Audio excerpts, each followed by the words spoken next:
Once, an engine attached to a train was afraid of a few drops of rain. It went into a tunnel and squeaked through it.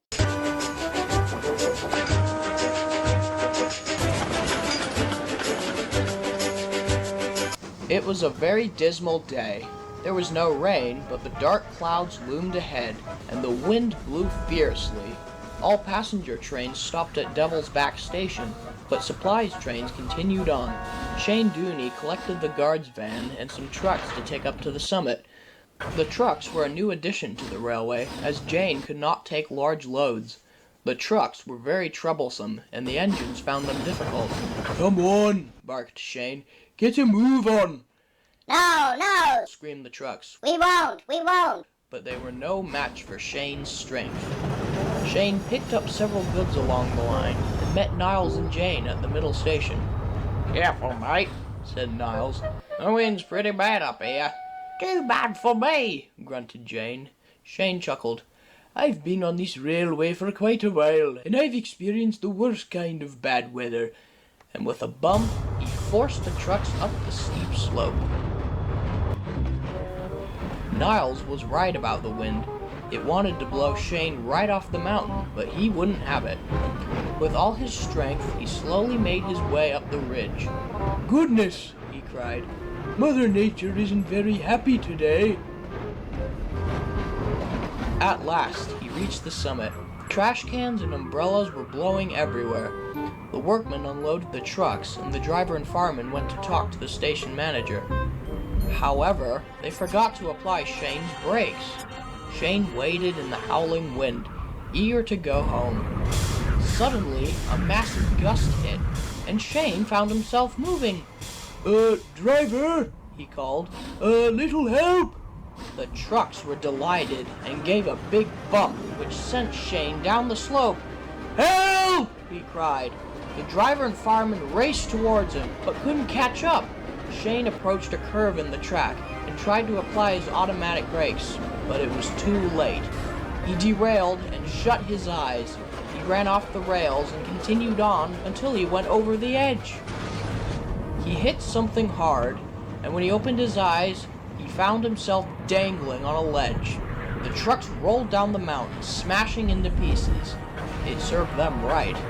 Shane had never been more terrified in his whole life. "Help!" he shouted. The wind blasted him, trying to push him over the edge. The driver and fireman were horrified. "Get the breakdown train, now!" The message was sent down to Kirk Matchin, and Niles immediately set off with the crane. However, Niles wasn't particularly fast, and the wind made him a lot slower. But he tried as hard as he could. "Come on, Jane! Shane's depending on us!" Shane was so scared that he wouldn't dare look down. Some bad memories came back to him. Godred's accident back in 1900 flashed before his eyes. The driver and fireman were yelling something, but the wind was so loud that Shane couldn't make out what they were saying. At last, Niles raced in with the crane, as fast as he could, which wasn't very fast at all. The workmen scrambled out, and some had to climb down with ropes to get where Shane was perched. "Are you sure this is going to work?" said Niles. "I don't think the rope's strong enough." "It's our only chance," replied a workman, as he watched the others attach the chain to Shane Dooney. "If this doesn't work," said Shane to the workman, "tell Mr. Boraine how honored I was to work for him." "Rubbish," said the workman. "You'll get out of this, we promise." But Shane wasn't too sure. The chain was securely fastened, and the workmen all signaled to the top. "All right," said the workman up above. "Pull!" The crane began to wind furiously. It pulled Shane up onto the cliff, straining as he slowly inched towards the top. Shane was shuddering and sweating as the wind howled across his boiler. Niles was sweating too. The men were all watching anxiously. Slowly, the top of the hill came closer and closer. To Shane, it seemed like ages. But suddenly, he realized he was at the top.